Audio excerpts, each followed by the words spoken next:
이번 총선 재외국민 투표율이 62.8%, 역대 최고치를 기록했습니다. 19대와 20대 총선 때는 40%대, 코로나 시기였던 21대 총선에선 23.8%를 기록했는데 이번에 처음 60%대로 크게 오른 겁니다.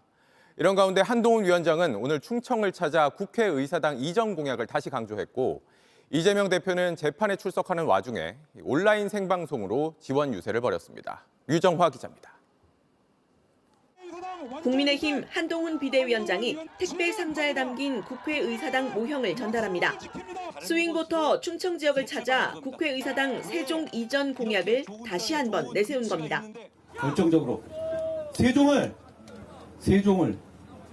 대한민국의 중심으로 바꿀 것이라고 확신합니다. 왜 이렇게 좋은 땅에 좋은 위치가 있는데 중복해서 나라 돈 씁니까? 이번 총선은 범죄자들과의 전쟁이라며 민주당 이재명 대표와 조국혁신당 조국 대표를 동시에 저격했습니다.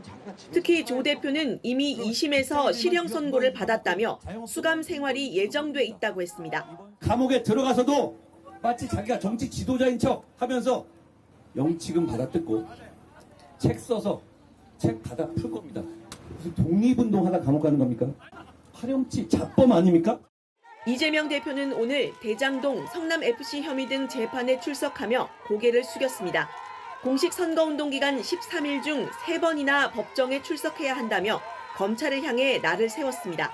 정치검찰이 수사 기소권을 남용해 가면서 원했던 결과가 아닌가. 제1야당의 대표로서의 역할을 다하지 못하는 저의 심정을 국민 여러분께서 이해해 주시고 법원으로 가는 차 안에선 온라인 생방송으로 경기 동두천, 양주, 연천을 남병근 후보 지원 유세에도 나섰습니다. 공직자를 해서는 안 될 후보를 상대로 고생 많으신데 윤석열 대통령 담화를 보니까 역시 반드시 심판해야 되겠다 이 생각이 좀 더 강해졌는데요. 국민이 무섭다는 걸 꼭 보여줘야 될 것 같습니다. JTBC 류정화입니다. 이런 가운데 국민의힘에선 당의 상징색인 빨간색 대신에 흰색 점퍼를 입거나 윤석열 대통령보다는 한동훈 위원장 사진을 쓰는 후보들이 늘고 있습니다. 대통령이나 당을 내세우는 게 득표에 도움이 되지 않는다고 보는 겁니다. 하혜빈 기자입니다. 검사 출신으로 대통령실 인사비서관까지 지낸 친윤 중의 친윤, 이원모 경기 용인갑 후보가 국민의힘을 상징하는 빨간색 옷 대신 흰색 옷을 입고 유세를 합니다. 국가보훈부 장관을 지낸 서울 강서울 박민식 후보, 경기 평택병에 출마한 유이동 후보, 경기 수원정 이수정 후보 등도 흰 옷을 입었습니다. 일부 지역에서는 당 색깔을 드러내지 않는 게 선거운동에 오히려 도움이 된다고 판단한 걸로 보입니다. 호남 지역 한 후보 캠프 관계자는 빨강 대신 남색과 흰색 위주로 사용해 차분한 이미지로 가려고 한다고 말했습니다. 또 일부 후보들은 윤 대통령 대신 한동훈 비대위원장과의 친밀감을 더 강조하기도 합니다. 선관위에 등록된 공보물에도 친윤으로 분류되는 후보들을 빼면 한 위원장과 함께 찍은 사진을 실은 후보들이 대부분입니다. 윤 대통령과의 거리두기는 최근 발표된 여론조사와도 무관치 않아 보입니다. 윤 대통령의 국정 수행 능력에 대한 긍정평가가 36.3%였는데 지난 5주간 꾸준한 하락세를 보였습니다. 상황이 이렇다 보니 더 낮은 자세로 임하겠다며 시장에 나가 큰절까지 하는 후보도 나왔습니다. 다만 윤 대통령의 탈당까지 요구하는 목소리가 나오자 일부 친윤 의원들은 이제까지 분열해서 이긴 선거는 단 한 번도 없었다며 자제를 촉구했습니다. JTBC 하이빈입니다.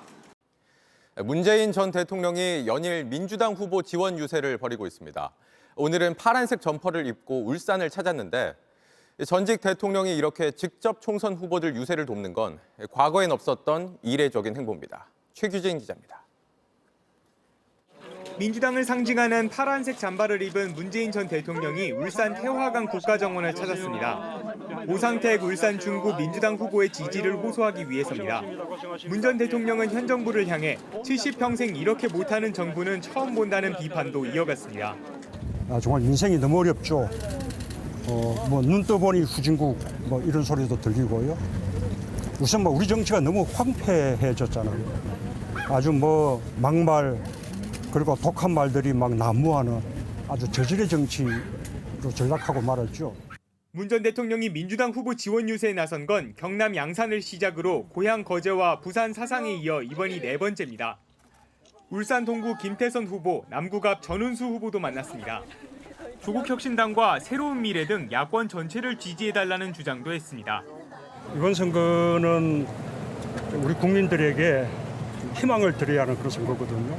그러기 위해서 민주당이 중심이지만 또 조국혁신당, 또 새로운 미래 이런 야권 정당들이 모두 다 힘을 모아야 한다고 생각해요. 친문계 한 의원은 낙동강 벨트는 보수 강세 지역이라며 선거 막바지 무리하지 않는 선에서 힘을 보태려는 것이라고 평가했습니다. 문 전 대통령의 비판을 놓고 국민의힘 한동훈 비대위원장은 문재인 정부야말로 최악의 정부였다고 목소리를 높였습니다. 문재인 정부 당시에 나라가 망해갔던 것 기억 안 나십니까? 부동산이 폭등하고 정말 살기 힘들었던 것 기억하지 않습니까? 저는 정말 개탄하지 않을 수 없습니다. JTBC 최규진입니다.